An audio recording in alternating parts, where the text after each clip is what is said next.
তাহলে রোজাদারের খাওয়ানি কি ফজিলত তো বুঝলাম না। হাউজে কাউসারে পানি পান করানো হবে, জীবনের গুনাহ মাফ, জাহান্নামের আগুন তার জন্য হারাম হয়ে যাবে।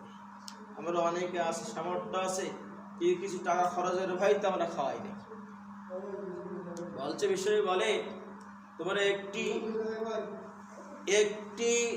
খেজুর হলেও একটা মানুষকে ইফতারি করা, এক টোপ পানি হলেও ইফতারি করা,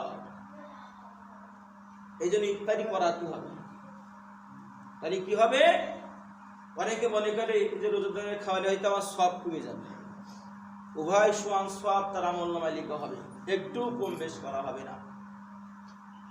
এই জন্য ইফতারির এটি ঘটনা শোনে।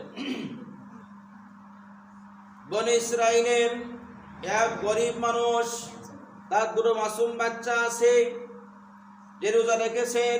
রোজার সময় আসলে এত গরিব যে গরিব বাবা বলছেন যে আমার ছেলে দুটো আজকে আমি কিভাবে ইফতার করাবো, সে সামর্থ্য আমার নাই। তখন ওই গরিব পিতা মানুষের দ্বারে দ্বারে যায়, কাজ খোঁজে, কাজ পায় না। যেহেতু মাসুম বাচ্চা তোরা রোজা রেখেছে, খাওয়াতে হবে। তখন মানুষের দ্বারে যখন যায়, কোনো মানুষ কাজ দেয় না। কাজ না দিলে ওই জমানার এক বড় লোকের কাছে গিয়েছে, এক মুসলমান ভাইয়ের কাছে। তার কাছে গিয়ে বলছেন, ভাই আমার মাসুম বাচ্চা দুটো রোজা আছে, আমাদের সামর্থ্য নেই যে ইফতারি করাবো, আপনি কিছু টাকা আমাকে ধার দেন। তখন ওই বড় লোক বলল, আমি টাকা ধার দিতে পারবো না। কি বলছেন? আমি ধার দিতে পারবো না।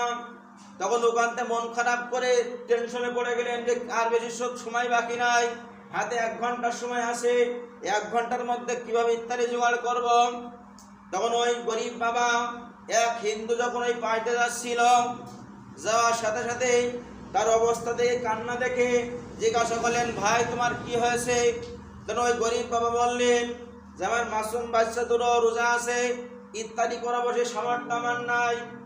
তখন ওই হিন্দু মানুষটি তার বাচ্চার জন্য কিছু টাকা এবং কিছু ইফতারি সামগ্রী কিনে দিলেন। ওখান থেকে সঙ্গে সঙ্গে দৌড়াই বাড়ি চলে আসলেন এবং বাচ্চা দুটোকে ইফতারি করালেন। সুবহানাল্লাহ, আল্লাহ ব্যবস্থা করে দিয়েছে। তিনি বলেন আল্লাহ ব্যবস্থা করে দিয়েছে।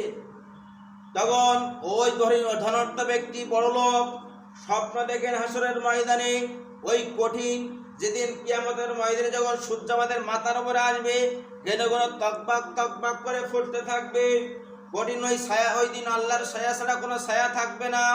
তখন দেখেন ওই হিন্দু ব্যক্তি ওই কঠিন প্রখর রোদের মধ্যে এক কুটিরে এক সুন্দর জায়গায় ছায়াযুক্ত জায়গায় বসে